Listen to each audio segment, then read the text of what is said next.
Sorry, I'm distracted. I'm looking to see if the New York Metropolitans destroy their season tonight or not. Don't know what you're referring to. Oh, The the New York Mets. It's Metropolitans. I get it. baseball. I see. It's baseball. I Yeah. I yeah, they're gonna do it. I you know, I hate myself.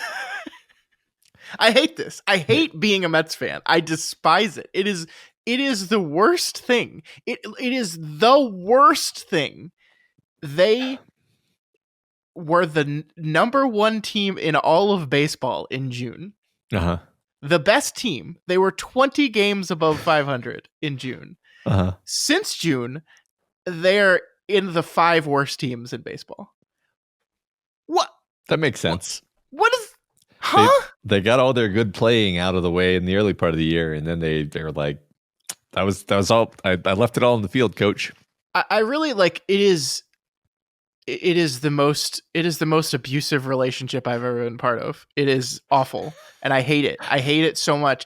And the thing is, I'm sharing it with my children, and I'm gonna ruin their lives. It's gonna be 50 years from now. My son's gonna be 54 years old, watching the Mets blow another season, Uh-huh. and he's gonna be like, he's gonna be the same. He's gonna be having the same conversation with himself, Why? and it's like. I'm so mad. I baseball is stupid and I hate it. Hey, at least we'll always have the Albuquerque Isotopes. That's true. That's my new team now.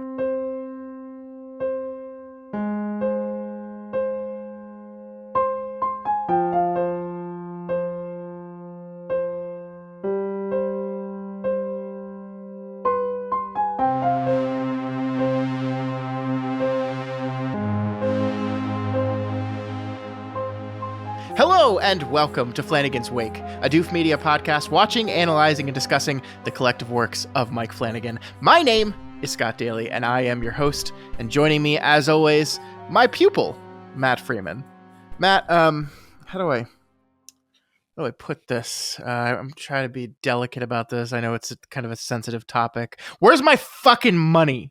Oh, Scott, my dear. Scott, my darling, we know you do it for the love of the game. And let's move on into the podcast and not discuss the money. Scott, what are we talking about this week? This week, our time with Henry James continues as we take a look at just one short story this week. Just one. It's on the longer side. I think it's about a 70-page short story in total. It's called The Pupil, and that is all we're talking about this week. So I do think, actually, we'll get into it in just a second, Matt, but this is one of the times where I definitely felt the fact that Mr. Henry James was being paid by the word. Because while this is a lengthier short story, it doesn't feel to me like there's a lot that happens requiring the number of pages the story actually has. I mean, compared to the two we talked about last week, I felt like both of those were like the perfect short story where it's just like it comes in, it does what it's trying to do, and it gets out. I definitely wait. How many did we talk about last week? 2 or 3? It was 3. It was 3. Yeah. The point being, they were. I think there was one of them I liked distinctly less than the other two, but on the whole, I liked all of them. This one I still actually liked quite a bit, and got pulled into successfully.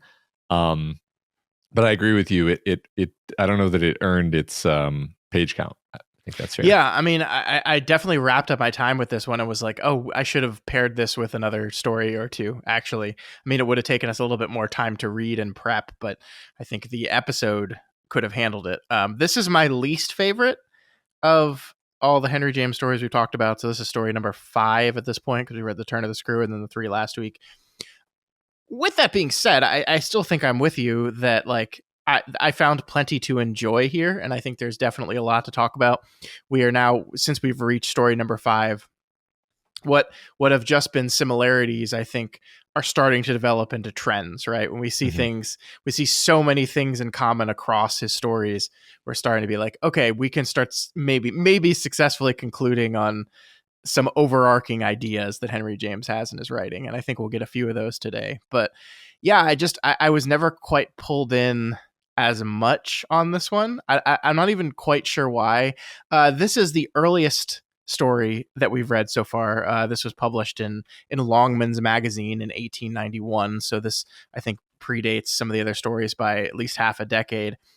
It also, I think, like it's so funny comparing this with Turn of the Screw, because I do think James is writing much more naturally in this story. I don't know if you agree with me on that. Like his sentences are still kind of long. He has long paragraphs still, but I think he's trying to mix up and rearrange the sentences much less than we saw in stuff like Turn of the Screw and stuff like his turn of the century work. That definitely comes later, and I think we see that kind of proven out here. Yeah, I agree. I found it to be much more digestible on the prose level. In fact, Yeah. I would even say like quite good, and I actually liked it on the prose level. I think Yeah. like I saw some things along the lines that like some critics really just think this is just the best short story. It's just such a good short story.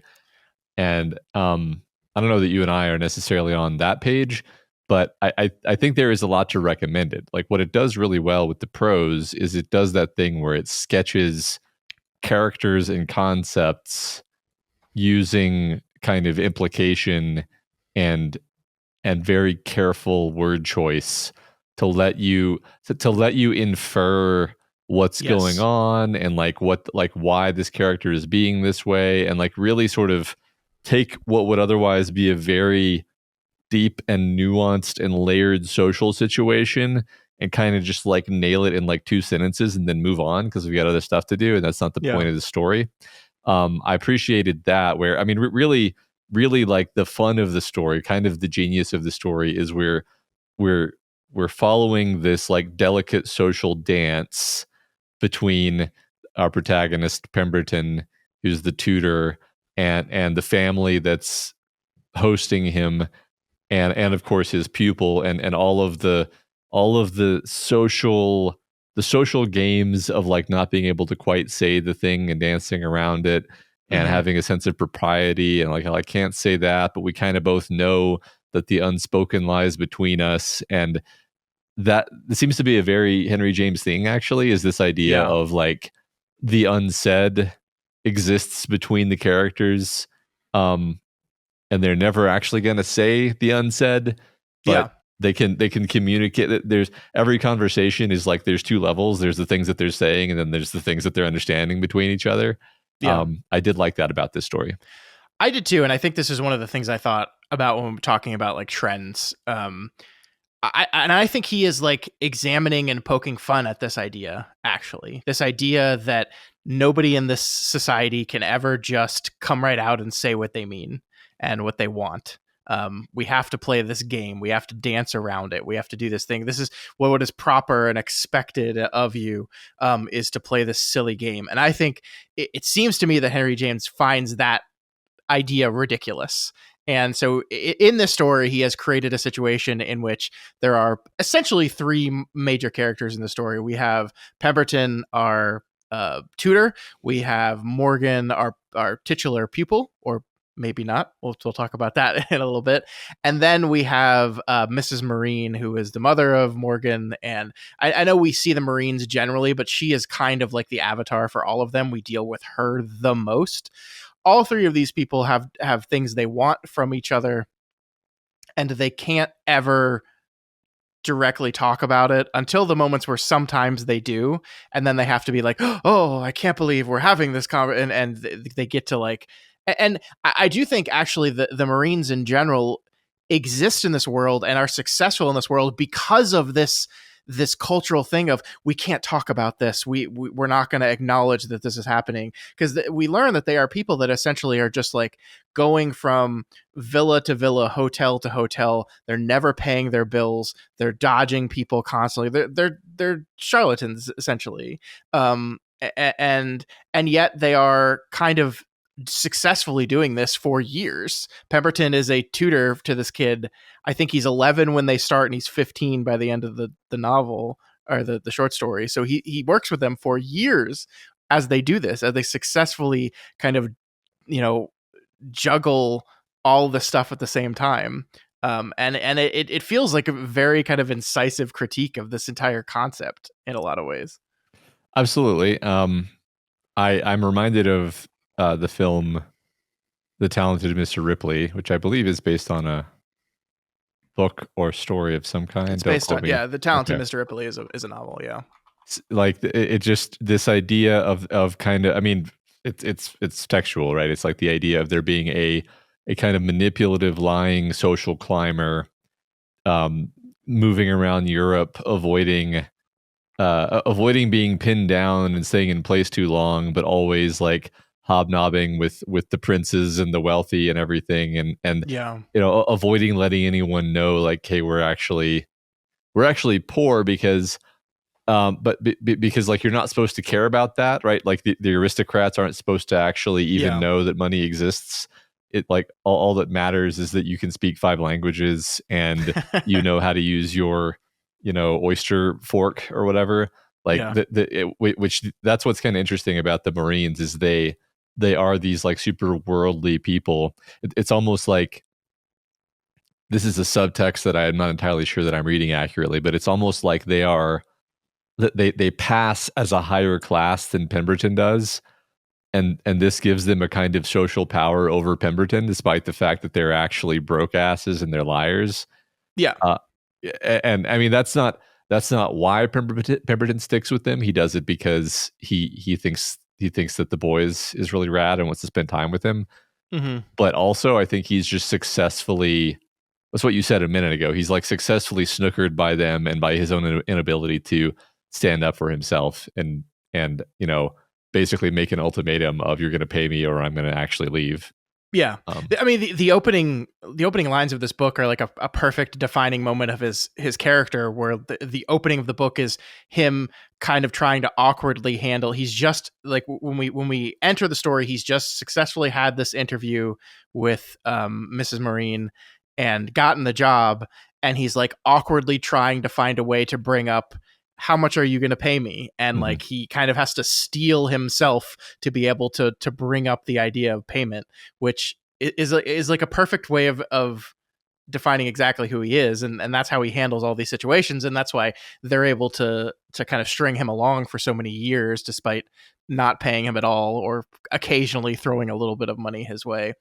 I think you're right. I guess let's before we dive into this more, let's take a step back and just like give an overview of the book, because I don't know how many. This is an interesting thing with the series we're doing right now, Matt.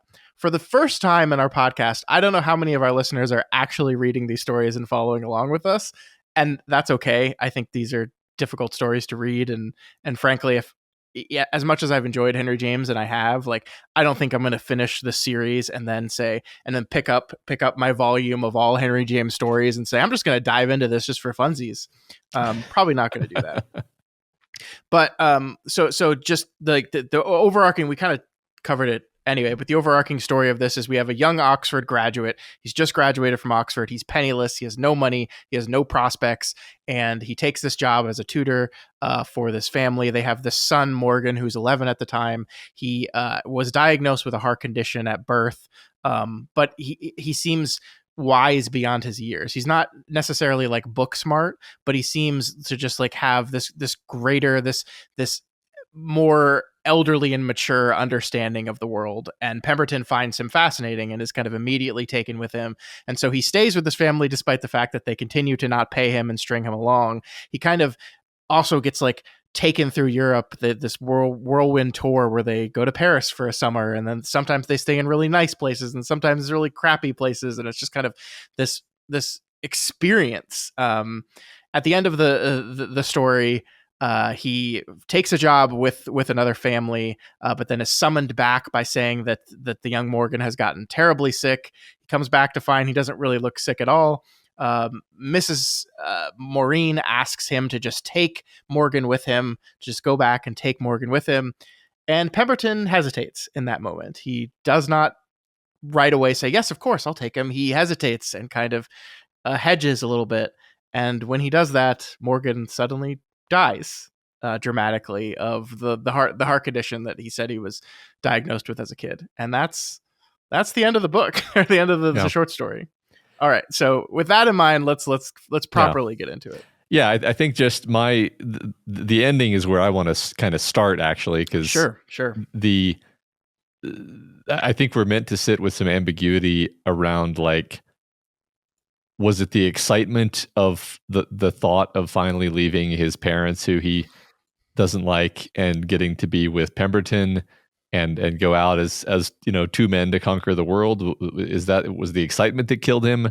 Was it the that excitement juxtaposed with the look of consternation and ambivalence on Pemberton's face that did him Yeah. in? Yeah. um and like, how are we meant to feel about Pemberton in this moment? Because I think okay, so like I find Pemberton pretty, like, um uh kind of normal and easy to empathize with, right? Like Sure. there's a few different ways to do a story like this. One of them is, like, you make your protagonist kind of a weaselly piece of shit that you're supposed to hate. I don't think that's what we're doing with this character. I think No. he's kind of a normal guy. He gets won over by the kid. He's a good friend to the kid. He he tolerates not being paid up to a certain point, and then it's too much for him. And then he does come back when he hears the kid is sick. Like, these are all basically, like, not like amazing traits, but they're like basically the actions of a normal and somewhat noble person. And he has the understandable level of ambivalence around taking on this kid as, like, his permanent ward, Yeah. essentially, which he literally has no money. So it's not like he is this, like, itinerant tutor, basically. So Yeah. the idea of taking on this kid, he loves the kid, he actually does, but it's like, I can't, like, his first feeling is like, I can't take the kid. Like, what Yeah. do you, and then and like, that would be the kid's dream. That's like all he wants in life. And so that's, like, crushing to him. And this is just a very tragic situation that you just feel sad about it, I guess. Yeah, I agree. I mean, I do definitely think the book wants you to sympathize with him. I will say, like, not to critique him too much, he gets kind of swept up in this relationship with this kid, and they talk very wistfully about the future, but the two of them making it in the world together as friends and pupil and tutor and like mentor and mentee, and they talk a lot about this. There's a lot in the book of these two characters talking about this, and he is kind of very very he eventually gets to a point where he's very honest with the kid, and he realizes that Morgan understands more than he lets on.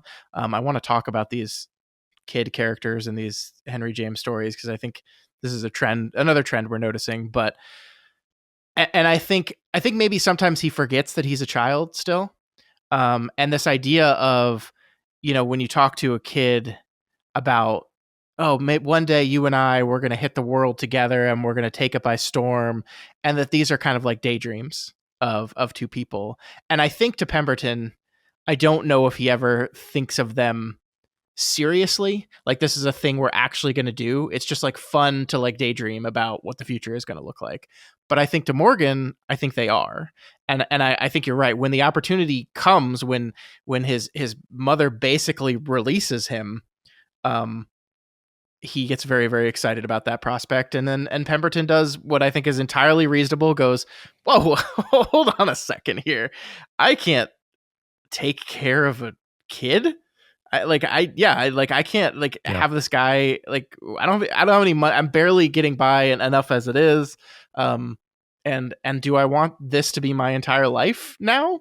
That's not something I signed up for. And he hesitates, and I Yeah. think Morgan does see that hesitation. So I would blame a little bit for perhaps leading Morgan on a little bit, maybe. Yeah.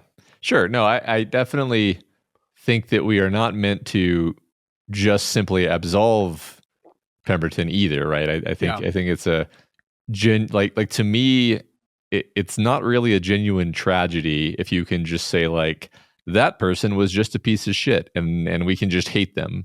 Yeah. Like as it is, it's just like, no, I can just kind of see being in this guy's position, or really in any of these people's positions Yeah. to some degree, and the tragedy of the situation, and the kid, and then the kid dying there in that moment. It's like, I don't know, that's just awful.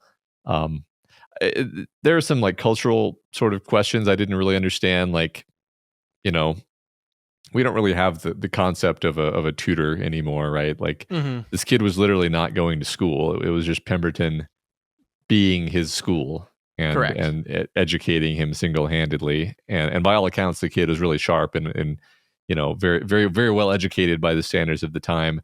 But I was like, okay, so by the end of the story, he's like 16 basically. Hmm. And I'm like, how much more education are you even going to get after age 16 in the in the Yeah. late 1800s? And then are you going to go to Oxford after that? Or and I'm kind of I mean, like, that's kind of what the book says, is that Morgan's dream is that he's going to follow his tutor in his tutor's footsteps, and he's going to go to Oxford. And it's like, how are you going to pay for that, yeah, man? Yeah. I think I think we're meant to ask that question. This is one of those cultural things where it's like we're so ingrained to the idea that, like, well, of course he's going to go to college, and it's like I don't know that a lot of people went to college back then. I think it was Yeah. hard Yeah. to get into college. Um, so I think, from Morgan's point of view, his prospects are very dim by default, Yeah. and really one of the only rays of sunshine that he has is, I think, like you said, this dream of getting to go off with his best friend Pemberton. Yeah. um it's just sad. It really, I mean, it really is. And I think there's so few prospects for this poor kid. And I think this is something, you talked about how they managed to like be in the same room as princes and lords and all these high people, and they can pass amongst them. And I think that's true, but I think that's true only to a certain extent. I think that's true to the extent in which decorum and social norms allow those people to tolerate these people in their presence, but don't really see any kind of real, genuine kinship and connection with them. Like, I think the example of this is they have this rich family that they are trying and failing to marry the two eldest daughters off to. Like, throughout the whole story, they are trying to get these women married. They want them to marry into these rich families, but they actually have no dowry of their own. They have nothing to bring to the marriage, and this is never successful. And so I do think, like, you're right. You're not supposed to care about money. And so publicly, no one is going to talk about, hey, no, I'm not going to ask you to marry me because you have nothing to bring to the marriage. You have nothing. But that still goes on in the background. So again, these people are tolerated in this society, but not really a part of it. We never see this, but it feels like the kind of things where the Marines will show up to a party and everyone's like, oh, yes, oh, wonderful. And they talk to them. And then the second they walk out the door, they're like, look at those fucking poor pieces of shit. They suck, don't they? And they're like talking and talking behind their backs about them. But decorum and societal norms require that we tolerate this, even if we don't really want to. And so we're going to let them in the door, but not in the club, really. And what that does for Morgan is he's like, my family is a bunch of scumbags. I don't understand why they're this way. Like, I love the part where he's like trying to figure out, was it like my grandpa? Is this like what happened? What happened to my family that they all suck so much? And it's like, well, we got this one aunt and she seems pretty cool. She's fine. So maybe it's just these people specifically. I don't know. But he's frustrated by who his parents are. And yet we kind of know that, like, he can't actually use them to advance himself, to propel himself into society. So he's just kind of fucked. Mm-hmm. And yeah, that really, the sadness of it is both that, like, he hates these people, he doesn't want to be with them anymore, he wants to go with Pemberton, and also he's just kind of like, even the idea of like one of their daydreams is that he'll grow up, become an adult, go off on his own, and then the two of them will link up later, is also one of their dreams. And it's just like, man, I don't know. I don't know. Yeah. So, there's this, speaking of connections to other things that this guy's written, apparently there's this phrase that was introduced by James's secretary, Theodora Bosanquet. Sorry, I don't know how to say that. And the phrase is children of light. And this is like a description of this kind of character that Morgan is, where he's wise beyond his years, he's clever, he's witty, he has this inner light coming out of him, Yeah. and he's too pure for this world fundamentally. And Yeah. I as soon as I finish this book, and it ends with a child, essentially a 16-year-old, but basically a child dying suddenly and tragically. Of course, you immediately think of the turning of the screw, Yeah. of the which ends with a young boy dying suddenly and tragically. Yeah. A young boy that seemed to wise beyond his years to understand things, who didn't talk.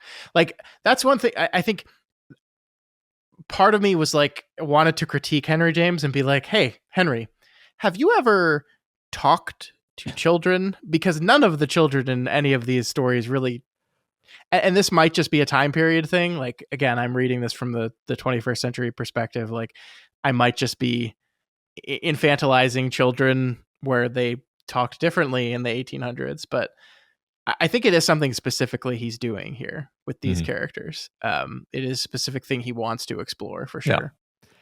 Yeah, I mean, I think they are strictly supposed to be precocious and full of light, right? But like, they're too pure for this world. Like that's the trope, and that's why they have to die, right? Because the world is too the world is cursed and imperfect, and even this boy's best friend and hero fails to be heroic in the last, the last moment of judgment, and he falters by not bravely embracing the boy and saying, yes, let's go conquer the world together, and then the boy dies out of, there's nothing for me in this world. It's it's awful. It's very sad.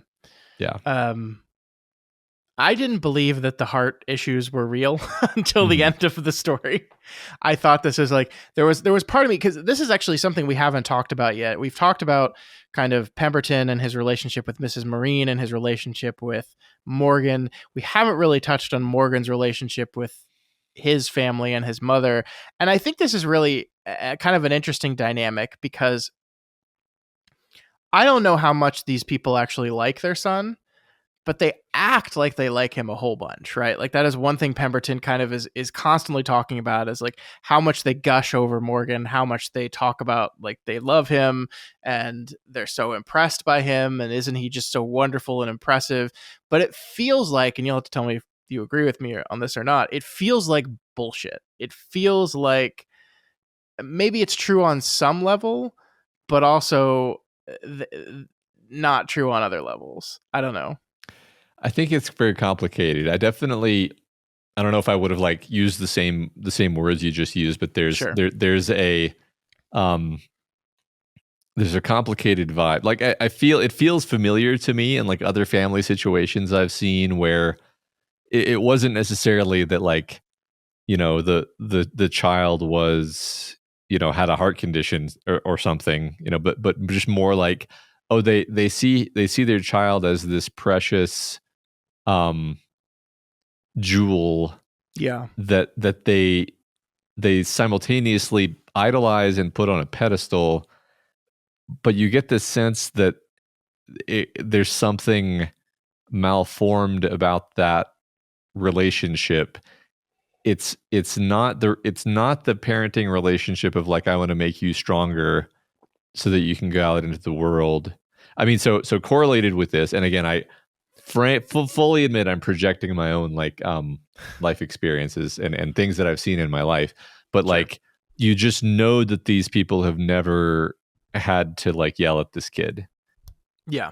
Because anytime he does something, they're just like, oh, Morgan, oh, you rascal, that like they're incapable of being parents to him, actually. Like, this is one of the things that I think he resents, and this is one thing you see out in the wild, is kids really come to resent their parents when their parents don't act like parents, and they try to act like friends exclusively. I'm not saying you can't be close to your kid, but you got to be able to discipline them or simply tell them no, right?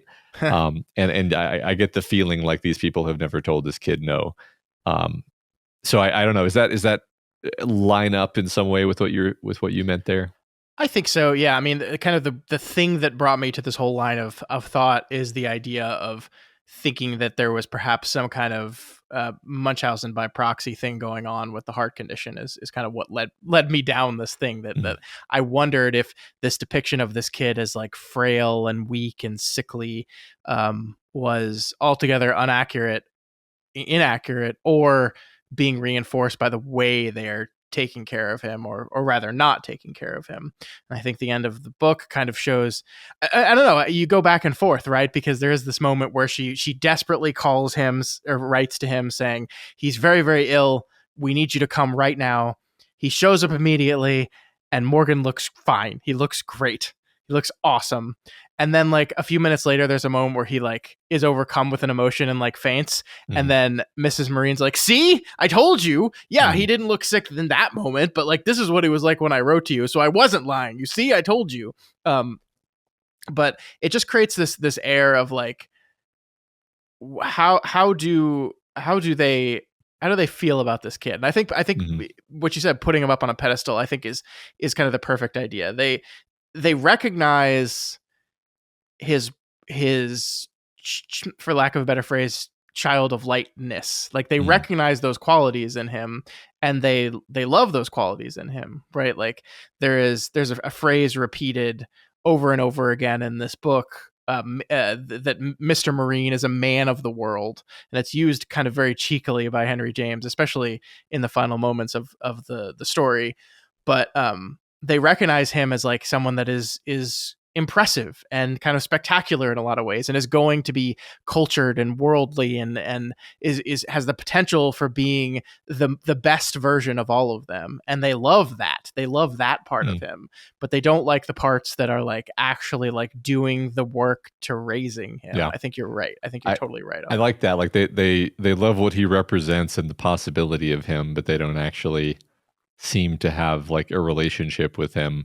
Yeah. And perhaps the reason why they are so hesitant to like acquiesce to him leaving and going with Pemberton until the very end of the book is because him being with them and being this incredible, amazing person in their minds reflects on them and makes them look better, more worldly, more amazing. Like this is a child from us. We created this. We fostered this. We did this.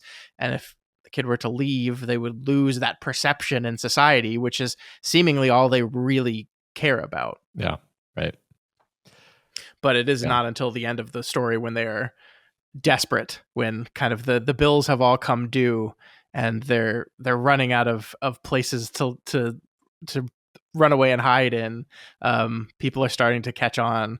I do what, like, this is one of those existences that I don't know if you could pull off in 2025, right? Like just the ability to disappear completely and be untraceable is kind of just left our world now. Yeah, I mean, I'm pretty sure you can't even like secure a hotel reservation without a credit card. And yeah. I mean, I do, just as an intellectual exercise, wonder if you could do it with a credit card that, you know, you then canceled or whatever. Like you know, there's got to be some scams left in this world, right? But I suspect they have a lot of these things figured out by now.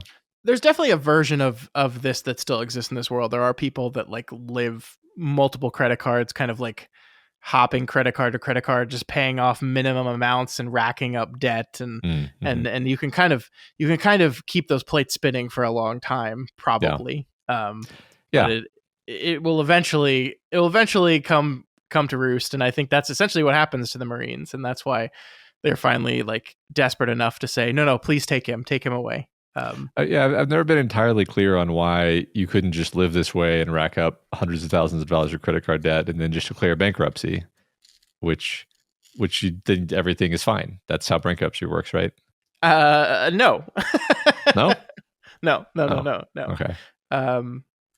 There are some certain kind of debt that you cannot just clear from bankruptcy. Oh shit. It will also kill your credit so hard that you will never, no credit card company will allow you to open a credit card ever again. Yes, I was joking, to be clear. I don't know. I think you've been planning this for years, and I want to dissuade you of this whole. Excuse me, I have to go call some people. Yeah, no, I mean you're right that like they're literally just like staying in hotels, and then when the person who runs the hotel comes and asks them for payment, they just leave. Yeah. So like you couldn't do that anymore for sure. It's a fascinating idea though, like just even the idea of wanting to live your life that way. It's interesting. It kind of almost reminds me of like the late 1800s version of like an Instagram influencer where it's like it's the type of person that we totally still have. It just looks different, right? It's like Yeah. totally status obsessed and appearances obsessed, and craving the appearance of like fitting in with the in crowd and having admirers and being at the top of, being plausibly at the top of the status hierarchy, even though you yourself know that it's all fake actually. Yeah. And it's just this like uh, uh, Ponzi scheme that you're playing with, except instead of with money, it's like with reputation that Yeah. is going to run out someday because you can't keep, because there's nothing, you're not standing on anything. There's no basis for any of it. Yeah, I mean, I know it might be kind of a tenuous connection, but I think it's like the personality type is what I mean more than anything, not necessarily the details. Yeah, I get it. This illusion of something that is not really there, and you're kind of just spinning plates the whole time. I find the whole concept of this thing like incredibly anxiety inducing and stressful. Like I just can't imagine living this way ever. Like Mhm. like there have been moments in my life where I've been like between jobs and not having a steady paycheck for just a few months, and I'm like stressed out and nervous the entire time, even though I have plenty of money in savings, and there's no like I'm just stressed out because not knowing I have like there's people like that can do contracting work and just they live their lives just doing contracting work, and they can just be relatively comfortable just not knowing exactly how much money they're going to have day to day or month to month. And I'm not like that at all. There's actually a very good movie that captures this feeling perfectly. I don't think you've seen it. It's called Uncut Gems. It's the Adam Sandler movie that was directed by the Safdie brothers. It is basically he's this robbing Peter to pay Paul, like a gambling addict, and he just the whole movie is basically like just a weekend of this guy's life as he just continues to get himself into problem after problem, and then solves that problem by making another problem, and that just compounds and compounds and compounds, and you're just like stressed the fuck out the whole time. It's a wonderful movie, very very stress inducing, and it's like an extreme version of what these people are doing essentially, that Mhm. they are um tenuous short-term problem solving and living this life that is ultimately unsustainable, but they're going to sustain it for as long as they possibly can. Yeah, and they've done so for years. That's one Yeah. thing that is sort of shocking. Is they start working together when the boy's 11. They leave. It ends when he's 16. So they have kept this up for quite a while. They've almost successfully raised the boy in Yeah. this charade. And three other children. I think And there's an older brother and then two sisters. Yeah. mhm, It's kind of insane, actually. yeah, I mean, again, I think this is part of what Henry James is critiquing about this whole culture, this whole society, that like the idea that these people can successfully navigate this for as long as they did, just because it's so improper to ask for your payment. yeah, yeah, And you can just like, instead of just saying, oh yeah, I'll get you that money, you can be like, well, I've never been, yeah, this is so improper for us to talk about this. Don't I give you a good home? Aren't you enjoying, like, she is very, Mrs. Marine is very, very good at navigating Pemberton every time he gives the ultimatum. I mean, that's like some of the most enjoyable parts of the book, when you're just like looking at this dude, this likable dude that you're just shaking your head at and just being like, come on, man. yeah. Come on. Right. We haven't all been in exactly this position, but I think we have all been in the position of sort of being like strung along in some way, Yeah. right? And you're Yeah. just like, oh, come on. And like that's the thing, is he even knows it. Like he knows, Mm-hmm. even at the time, he's like, oh, I know you're just totally taking advantage of me, but I can't call you out on it because it would be too awkward. Yeah. Um, And also he is a really really like in love with this kid, mhm, like he like he is like fascinated by him, and he loves hanging out with him and spending time with him, and they are essentially best friends, mentor, mentee, whatever you want to call the relationship. He is very invested in it, and he doesn't want to leave the kid. And on the other half, I think he is also like, it is true that he is enjoying this lifestyle. He doesn't have to like, he has to worry about his own personal bills and everything. And it's like a year goes by and he's not paid any money.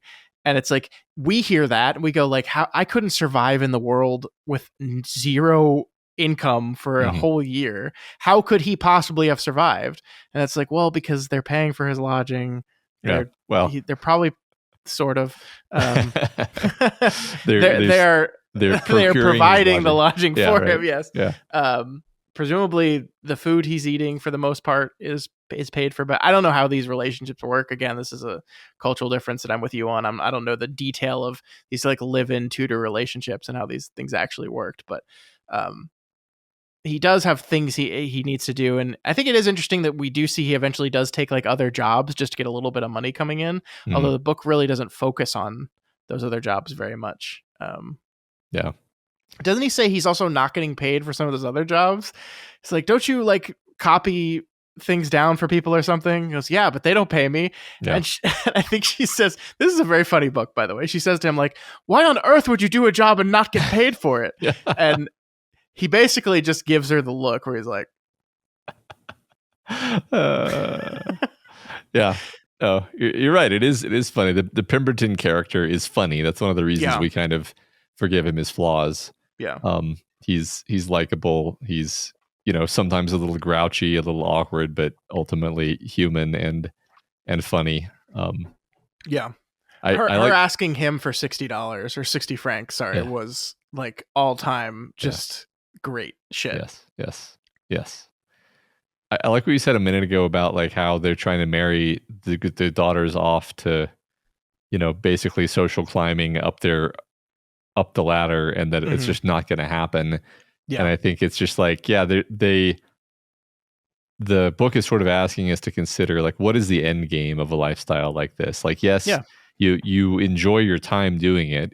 If you can stomach the ups and downs of it, then you could potentially very much enjoy your time doing it because you get to hobnob your way around Europe. I'm sure there's a lot of incredible experiences that these people have and that Pemberton has by being associated with them. But it doesn't end in like, you put in the time and now you get to join the upper class. It's like, no, you just run out of money eventually. And then you have to go. It's so interesting because I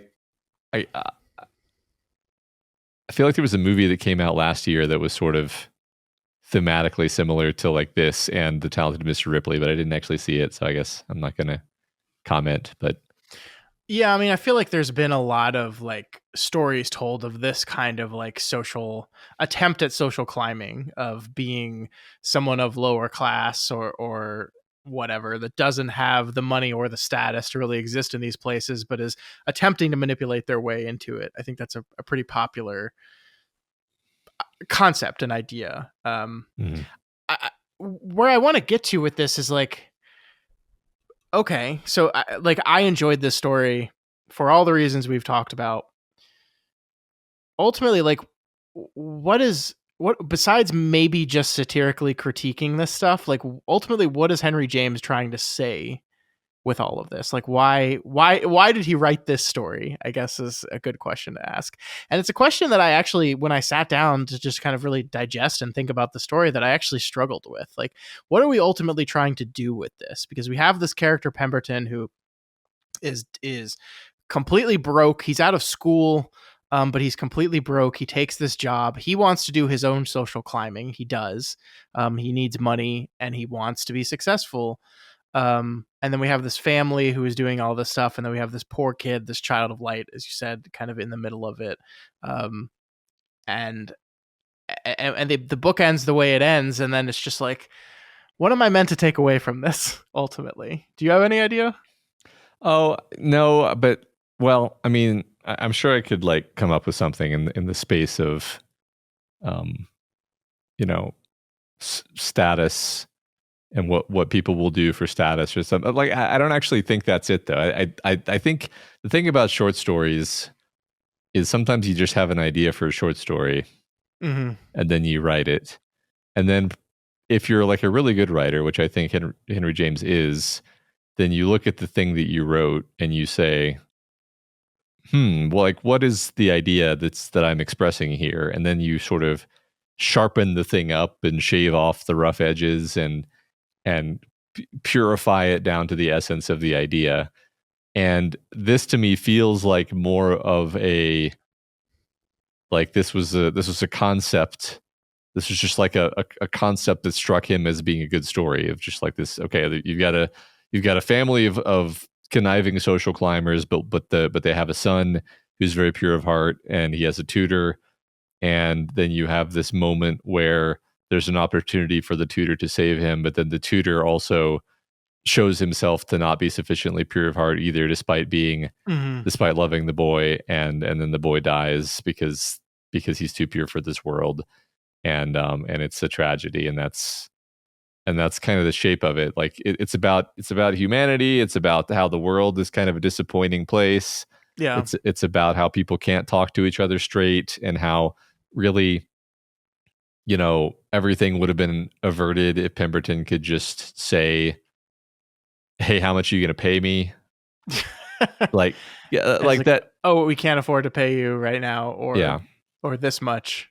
we kind of okay, no deal. right, exactly. Like we kind of started the conversation with this almost, and I feel like it's fitting that we sort of roughly wrap up on it, which is like, yes, it is a topic that James is interested in and that he seems to return to a lot, but I would say that it is really quite core to the functioning of this story's narrative, where the narrative literally doesn't work if the characters are able to talk to each other straight. Yeah. Because the narrative relies on the fact that Pemberton can't ask for money. And because the con artist family knows that they can manipulate people, because people in general can't just say things straight out. Yeah, and to be clear, like this is certainly a critique of the time. I think this is just a general critique of humanity as well, though. Like anecdotally, I do very poorly with the conversations in any job interview about how much I want to be paid for the job, right? Like that is not something I am very good at, and I know there's a lot of people like this that haggling over what my salary is going to be, to me always feels unappreciative and rude, even though it shouldn't. Like I shouldn't feel that way. That's ridiculous, but I do. And I don't know if that comes from it comes from my parents, it comes from society, it comes from a lot of places, right? But that is like, there are people in this world that are very good at that will just have no qualms with that, will come out and say, this is what I want to make at this job. If you can't make that up, I'm not that would this it's over. Me, I'm like, yeah, whatever. Like I don't do well with it. So I think this is something that's timeless as well. Outside, I think we are better at just saying what we mean and not playing this ridiculous dance today than we were back then. But I certainly think there is still societal and cultural dances that we play where we can't just that where we obfuscate and move around things rather than just be honest sometimes. Mm-hmm. Yeah, I mean the whole concept of professionalism I've always thought was fascinating, because it's like, I'm a professional, and it's not. Sorry, like, I'm not laughing at the concept of you being a professional. For those just listening, I'm laughing at the face Matt just made. It just feels weird to say that is all. But it's just like you have a whole different persona at work, and it's not like at work I'm like robotic and unfriendly. Mm-hmm. And in fact, I've worked with these people for like 11 years now. We know each other really well, but we know each other really well in the work context. So we joke around and stuff, but there are whole areas of life that I just never am going to bring up in that context. Yeah. And I guess I just mentioned that because like that's a constant act of like quote unquote dancing around things and not saying things and having there be kind of unsaid realities that um it's just and it's a big part of my life. It's my job, right? I spend a lot of time with these people, so it definitely like the fact that we have like a professional existence and a normal, a normal existence, and maybe a whole different like family persona, right? I know, there's some people who are the same person with everyone, right? I always envy these people because I've always I've become more the same person as I've gotten older, but that was like a process because I've just always like naturally had like a different persona for every context, Yeah. and over time realized like that's kind of an exhausting way to live, and I would rather just have one Matt um, that I have to keep track of. Definitely. Anyway, I feel like that's kind of in the space of what the story is talking about. Yeah. Yeah. Uh, uh Women suck tracker. Not looking good for Mr. James here. Not a great one, no. No. I don't know. I really like. I think what we talked about last week was actually ultimately good. Where it was like maybe what James is doing is more analyzing like this is what this broken society does to these women who are essentially powerless in it. I think Mrs. Marine is maybe a count against that idea. Um, Although maybe not. I don't know. Like it remains unclear to me. Like we see so little of the husband character in this story that it remains unclear to me like how much of this is his doing versus hers. You know what I mean? Well, yeah. So I was going to go ahead and step in with that particular what about, um, because the husband, he has his own persona, right? Which is like Yeah. I am a man of the world. The man of the world. Yeah. I have my cravats and champagne, and I'm always dressed to go out to see the prince, and like you couldn't, like, it's telling that Pemberton always brings this up with the missus, Mm-hmm. because it would be inconceivable to bring it up with Mr. Maureen. Yeah. It's not appropriate. It wouldn't it's already inappropriate. It's already borderline inappropriate to bring up the uncouth matter of payment with Mrs. Maureen. It would be beyond the pale to bring it up with Mr. Maureen, right? And that so that's kind of a social commentary right there, where it's like, yeah, definitely. actually, of the two of them, Mr. Maureen has positioned himself in this like fortress of propriety built out of, manipulating the social game, Mm-hmm. and he's making his wife do his dirty work, really. Yeah, So yeah. I mean, I get what you're saying, where it's okay. All that being said, like, she's the face of duplicity as far as we're concerned, but he's the one at the end of the story who is like unflappable in the face of his son dying right in front of him.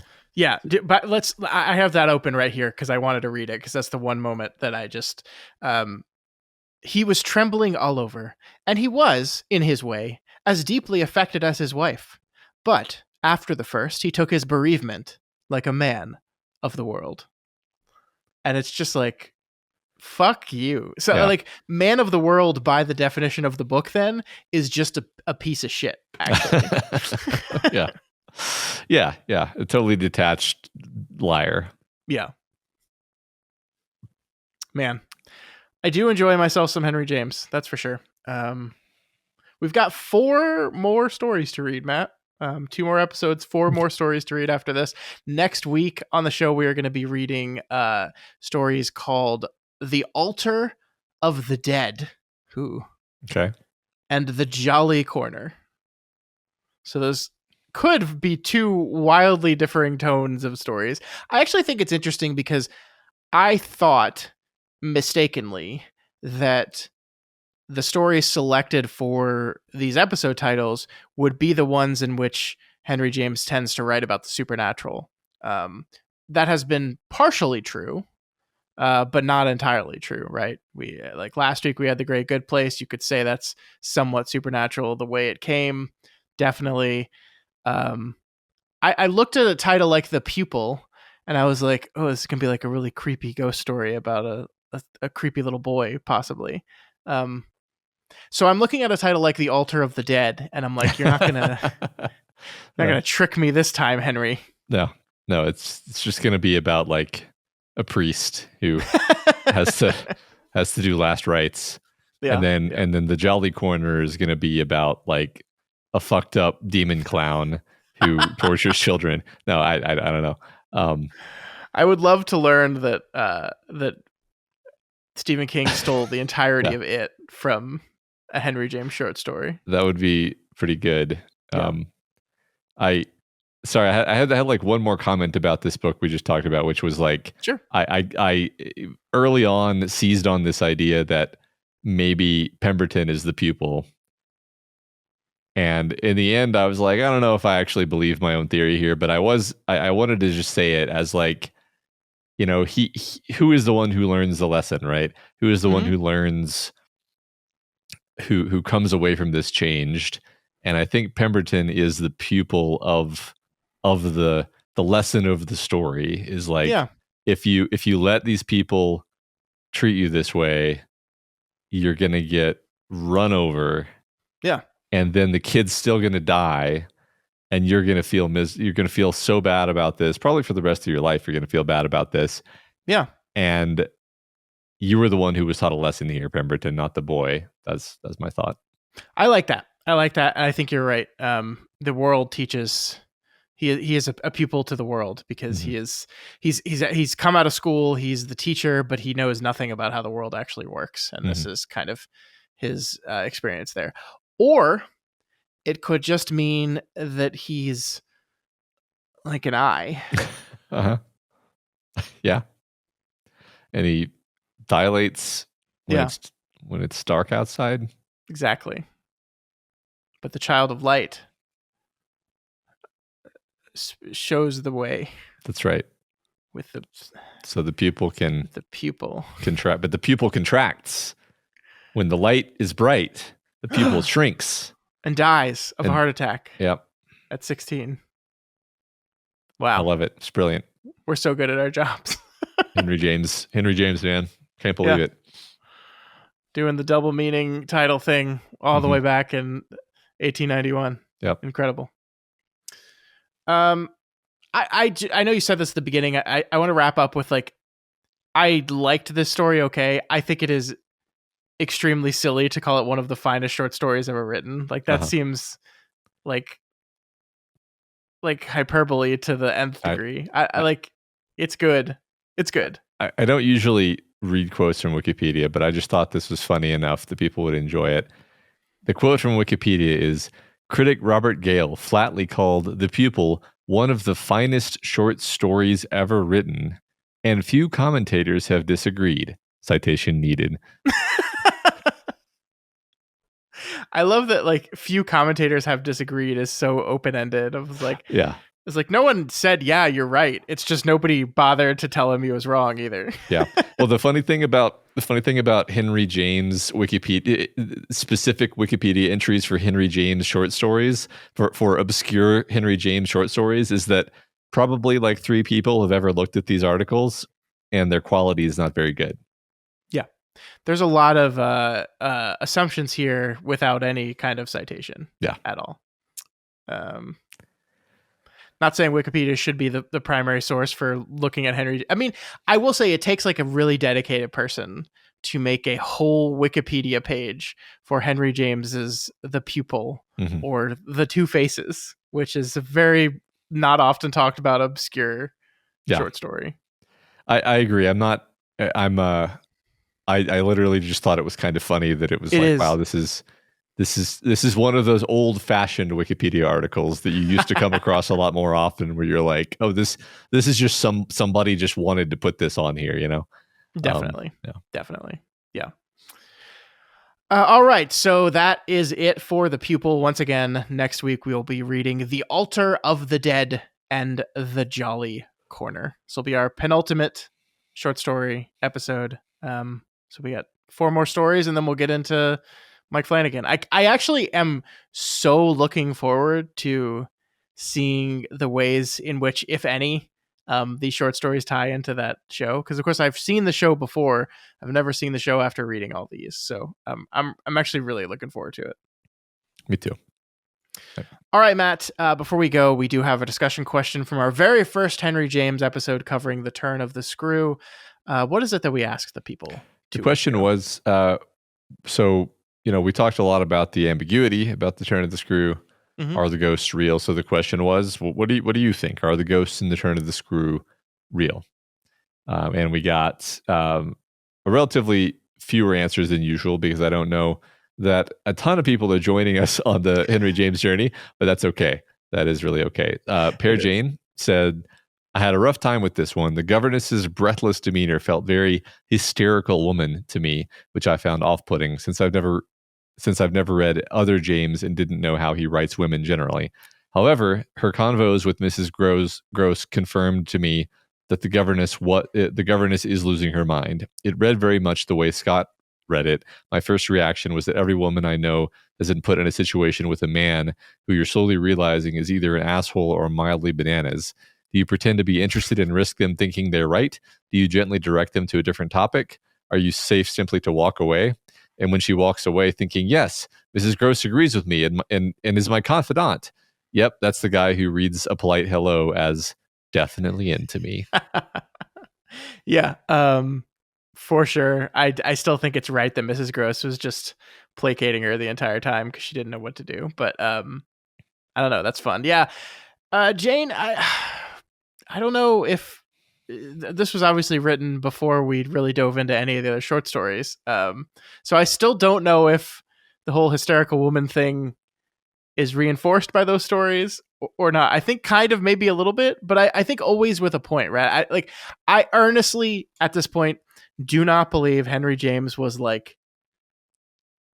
specifically anti-women, like specifically set out to be like, oh, women, man, like, or at least let's say no more so than anyone else of his time, right? Yeah, I mean, to me, I in a situation like this, I try to look for a balance of like, I don't mind if you have some, evil or crazy women. I just also need to see some evil or crazy men, and then I'm fine. Yeah, we got a few of those. And if that never happens in your stories, then that starts to make me kind of raise an eyebrow. I'm trying to swear think. To God, if the altar of the dead opens with like, and then she raised the knife, and be like, oh, Jesus. Yeah. No, it's gonna, Scott. It's gonna. Little Dork 87 says, I do not see this as a ghost story, but as a story about damaged children acting out, and a cautionary tale about hiring random women to watch your children. In my opinion, that after tragically losing their parents, older male friend, and former governess, the children probably feel like they are cursed, torn between the desire for affection they so desperately need, acting out to get their uncle's attention, and being good as to not offend their uncle's sensibilities. I think they briefly found that attention in Quint and Jessel. I also think they probably picked up some vulgar language from the two, overhearing the things the two wanted to do to each other, more likely Quint than Jessel, and repeated the phrases. This is why Miles was expelled. I only said it to those I liked. I think Flora repeats the phrase also to Mrs. Gross right before her fever. I like that interpretation, that like he just overheard some stuff and was maybe not even fully understanding the concept of what he was saying, but was saying it to people and got in trouble. Mm-hmm. Yeah, I that was one of the big question marks in the story that I felt wasn't really strongly implied one way or the other. So I'm open-minded to interpretations like that. Yeah, that could be cool. Mm-hmm. Apocalypse Wind 7 says, I find the most compelling theory to be that the ghosts are real, but only to the extent that they represent the lingering effects of childhood trauma. Quint and Miss Jessel were sexually abusing the children, being too free with them, as Mrs. Gross obliquely puts it. They are dead now, but the knock-on effects linger, and none of the adults in their lives want to face this unspeakable truth. The uncle wants nothing to do with the children, and Mrs. Gross doesn't see the ghosts because she doesn't want to see them. Gotta say, I didn't see that interpretation, and that's super dark and upsetting. Yeah, but yeah, I hope that's not true. I like. Regrettably, it actually fits pretty nicely. is one of those situations where I'm like, do I think that Henry James intended that? I don't. I Do I don't see that know. as a really clever and like cleanly fitting explanation? Yeah, actually. Like I could actually see like a modern film adaptation of The Turn of the Screw take this tack. Mm-hmm. And that would be like interesting and different. And it wouldn't just be like that ambiguity of like is Mrs.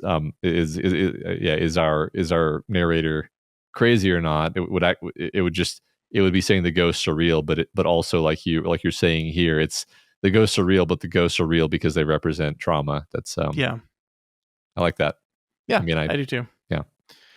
All right, last but not least, we have Goom Bill, who says, my take is that the nanny is overly paranoid and inventing problems. The amount of time she spends feeling like she's in a mental battle with the children made me feel like she was never operating from a healthy mental standpoint. Her evidence to the caretaker is always so weak, and the caretaker seems overly susceptible to the nanny's claims. And then the nanny uses the fact that she can convince the caretaker.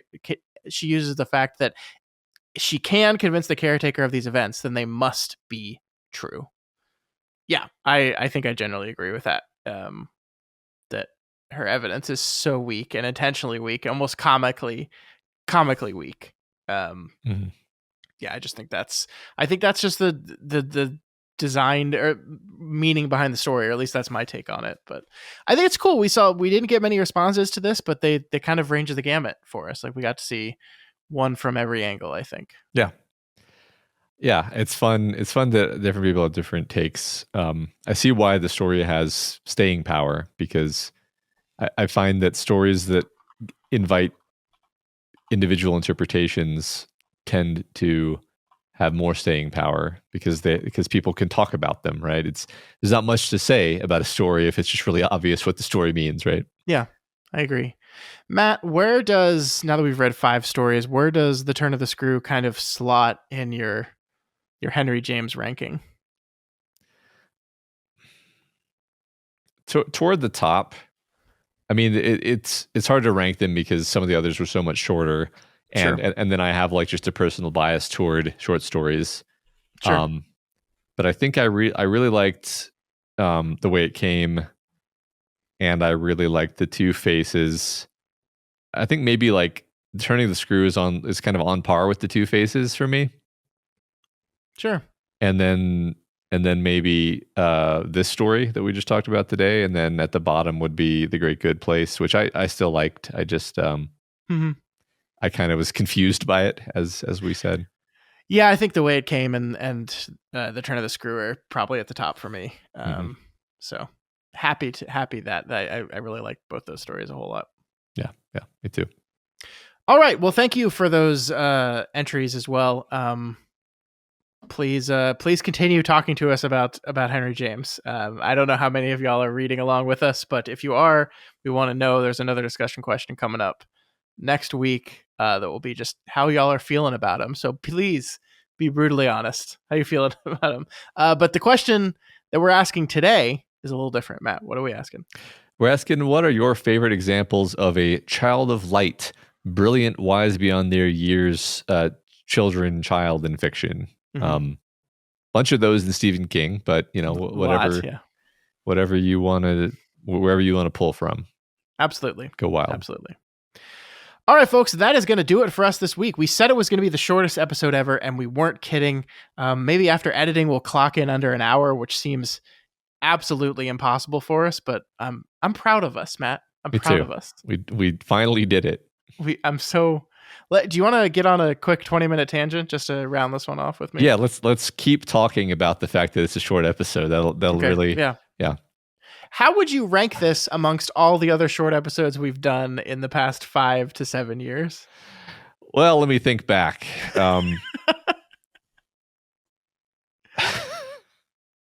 Folks, next week, as we said, The Altar of the Dead and The Jolly Corner. Please read those 2 short stories and be ready for a little bit longer of an episode to talk about those. Yeah. Remember, you can reach us via email at flanaganswakepod@gmail.com, on X at flanaganswake19, and on the subreddit,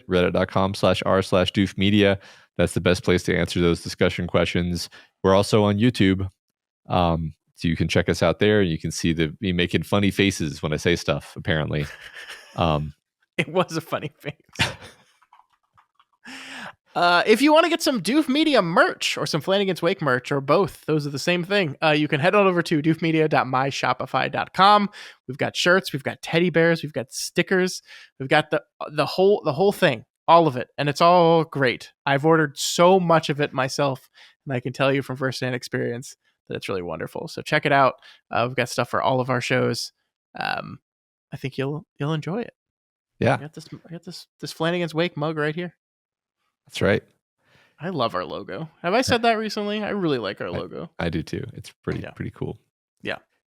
If you like Flanagan's Wake and you want to support us, then please consider heading on over to patreon.com/doofmedia.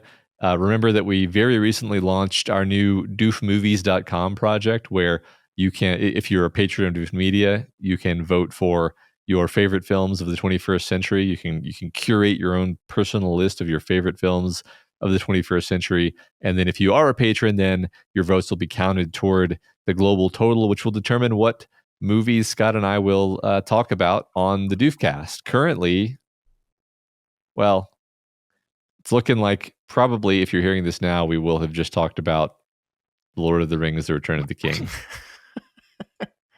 Yeah, I gotta watch that. Which is currently in the number one slot as of this moment. I think it was in the number one slot last week as well, but it's just hanging out there. The cool thing about watching The Lord of the Rings Return of the King, Matt, is I can do it just like this. Yeah. Scott is closing his eyes.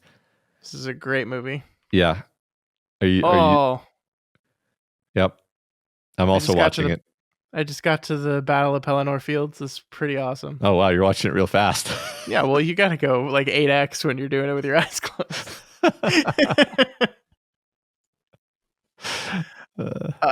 Of course, if you cannot afford to join us on Patreon, and you can still participate in the movie voting app, as Matt said, and you can also support us in many other ways.